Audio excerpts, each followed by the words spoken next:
দুধ স্নানের পরে মমতাকে মুড়ে দেওয়া হলো গেরুয়া বস্ত্রে। সন্ন্যাস নিতে গিয়ে কাঁদলেন নায়িকা।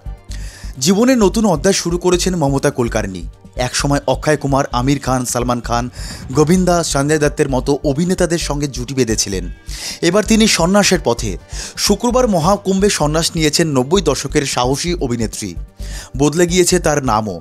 শুক্রবার মমতা কুলকার্নি থেকে তিনি হয়েছেন শ্রীমাই মমতা নন্দগিরি। মহাকুম্ভে কিন্নর আখড়ায় মহামণ্ডলেশ্বর রীতির মাধ্যমে সন্ন্যাস গ্রহণ করেন তিনি। পিণ্ডদানের রীতিও পালন করেন তিনি। সন্ন্যাস নেওয়ার প্রক্রিয়ার সময় আবেগপ্রবণ হয়ে গিয়েছিলেন মমতা। সেই ভিডিও সমাজ মাধ্যমে ভাইরাল। গেরুয়া বস্ত্র, গলায় রুদ্রাক্ষের মালা ও এলো চুল, কপালে তিলক, এভাবেই বসেছিলেন তিনি জীবনের নতুন অধ্যায় শুরু করতে। মন্ত্রপাঠের সঙ্গে চলছিল সন্ন্যাস ধারণের প্রক্রিয়া। সেই মুহূর্তে কেঁদে ফেললেন মমতা। তার গলায় পরিয়ে দেওয়া হয় এক নতুন মালা। উপস্থিত সন্ন্যাসিনীরা তার মাথায় ঢেলে দেন দুধ। দুধ স্নানের পরেও আরও এক গেরুয়া বস্ত্রে মুড়ে দেওয়া হয় মমতাকে।